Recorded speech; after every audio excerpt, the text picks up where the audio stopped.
घोर अघोर संत योग वाणी में सभी साधकों का स्वागत है। सभी का प्रणाम। ओम। आज हम बात करने वाले हैं कि कैसे नकारात्मक ऊर्जाएं आपकी चेतना को भ्रमित कर सकती हैं या आपकी याददाश्त को भी खत्म कर सकती हैं। कुछ ऊर्जाएं जो पावरफुल होती हैं, ताकतवर होती हैं, जैसे किसी देवी देवता की चेतना, ऊर्जा, एनर्जी, या किसी पीर पैगंबर की चेतना, ऊर्जा या एनर्जी, या फिर किसी पेट जिन की चेतना या ऊर्जा या एनर्जी।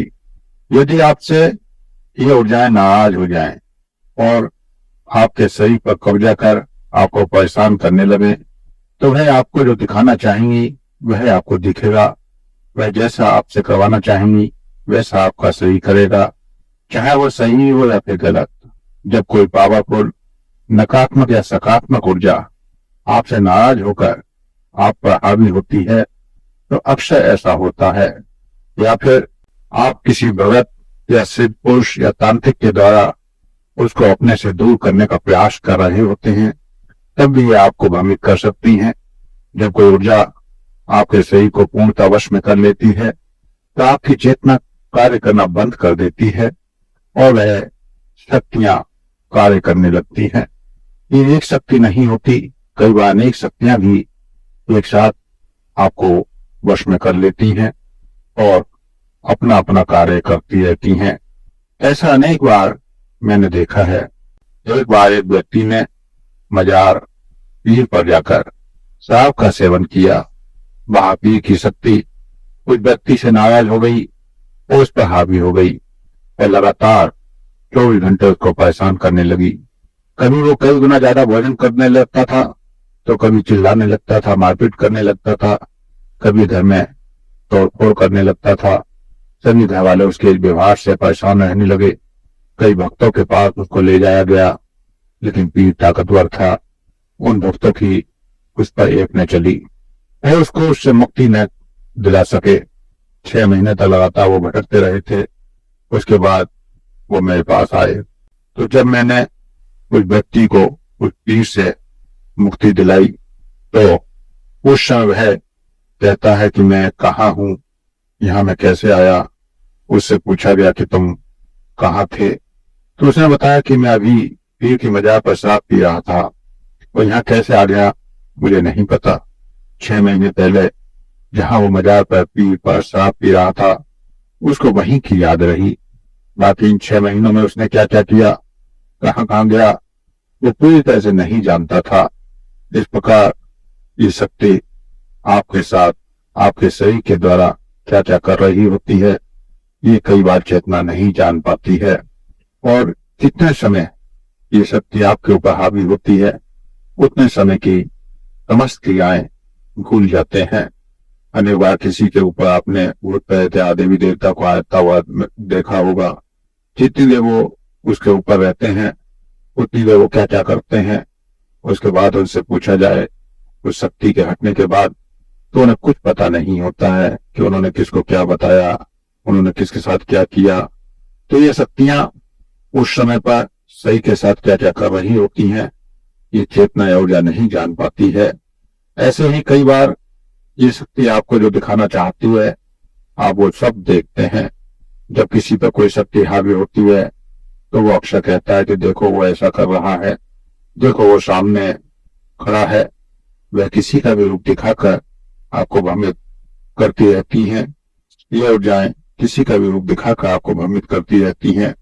कई बार आप जिस देवी या देवता को पूजते हैं, उसके रूप में आकर आपको भ्रमित करती हैं और आपकी चेतना समझती है कि मेरा ईश या गुरु मुझसे जुड़ गया है।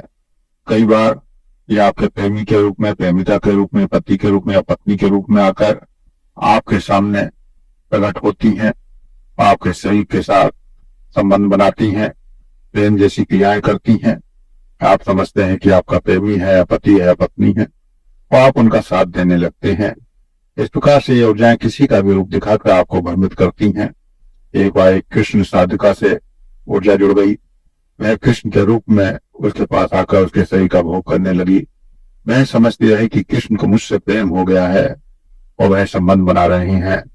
ऐसे ही कई बार ऐसे साधका संबंध बना रहे हैं।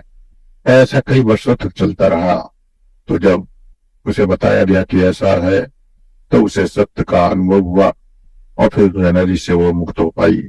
ऐसे ही कई बार ऐसे साधका प्रेत से पीड़ित कोई स्त्री या लड़की किसी भगत तांत्रिक के पास उसके मुक्त होने के लिए जाती है, तो वह शक्ति जब उसके पास से हटाने के लिए बुलाई जाती है तो वह उस तांत्रिक या भगत का रूप लेकर उसके शरीर का भोग करने लगती है। चेतना को लगता है कि वह भगत है, तांत्रिक उसके साथ ऐसा कर रहा है, लेकिन उस समय वह उसे मना भी नहीं करती है क्योंकि पूर्णता उस ऊर्जा के वश में होती है और जो एहसास ऊर्जा करवाना चाहती है वह करवाती चली जाती है। वह स्त्री उन एहसासों को करती चली जाती है और जब तांत्रिकों के द्वारा उस शक्ति को हटा दिया जाता है तो वह होश में आ जाती है, लेकिन उसकी चेतना भ्रमित हो जाती है कि शायद इस भगत ने मेरे साथ ऐसा किया है। ऐसा यह ऊर्जा इसलिए करती है जिससे उस भगत पर से विश्वास हट जाए और वो उस स्त्री के सही का भोग निरंतर करती रहे। अगर उस स्त्री का विश्वास पक्का होता है और ऊर्जा के भ्रम में नहीं पड़ती तो ऊर्जा से मुक्त हो जाती हैं।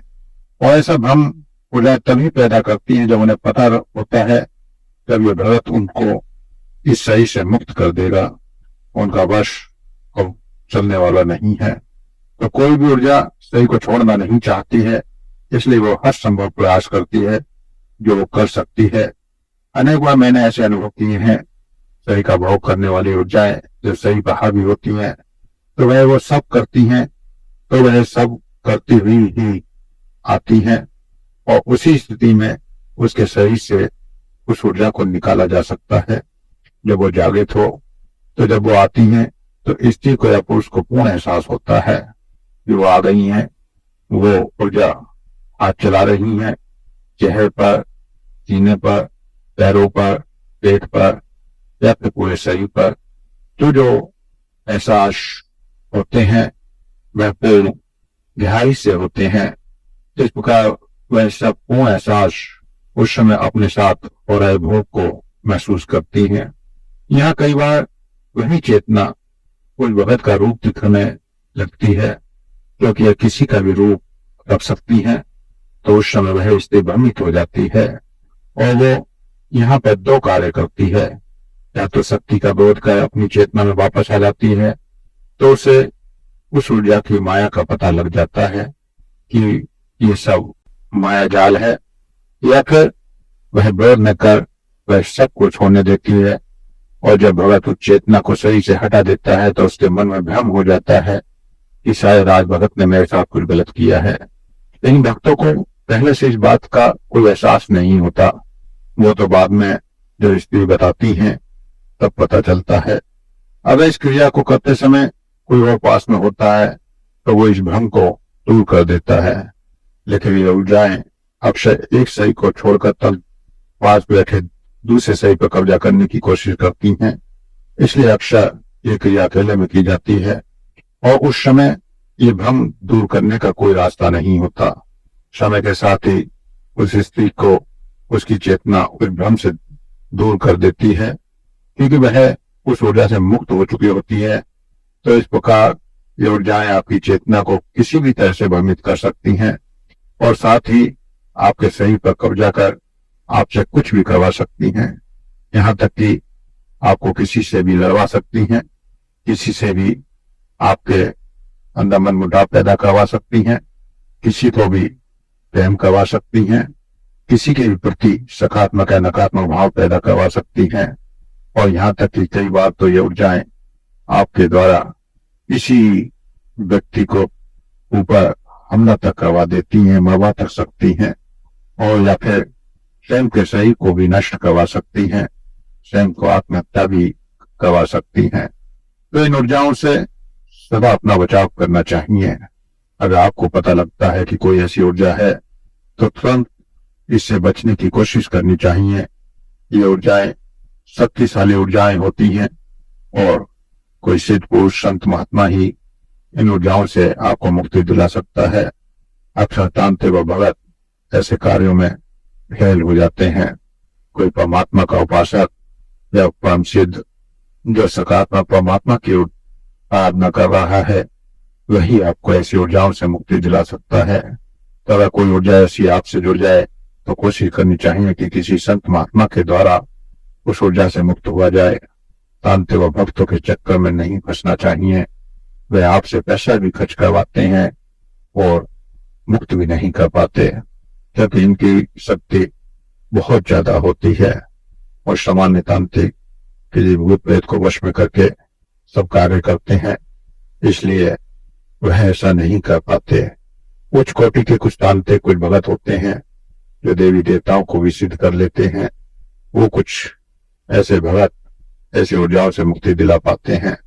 तो जब भी कोई ऊर्जा आपसे ऐसी जुड़ती है तो कोशिश यही करनी चाहिए कि एक तो उस ऊर्जा का साथ न दें, चाहे वो किसी भी रूप में आपके सामने प्रकट क्यों न हो। और अगर आप उसका साथ देने लगते हैं तो फिर वह आपके अंतःकरण में गहराई से चेतना में जुड़ जाती है। आपके स्वीकार करते ही उसको सही में पूर्ण जगह मिल जाती है, तो वह आपके सही पर पूर्ण कब्जा कर लेती है। जब उसकी इच्छा होती है तब जागृत होकर आपके सही का उपयोग करती है और जैसे चाहे वैसे उपयोग करती है। इसलिए पहली बार जब भी कोई ऐसी ऊर्जा आपको एहसास हो, चाहे वो स्वप्न में हो या हकीकत में, क्योंकि ये ऊर्जा इतनी पावरफुल होती हैं कि आपकी जागृत अवस्था में भी आपको अपना पूर्ण एहसास करवाती हैं। आपको उनके स्पर्श का, आपको उनके पास होने का पूर्ण एहसास होता है।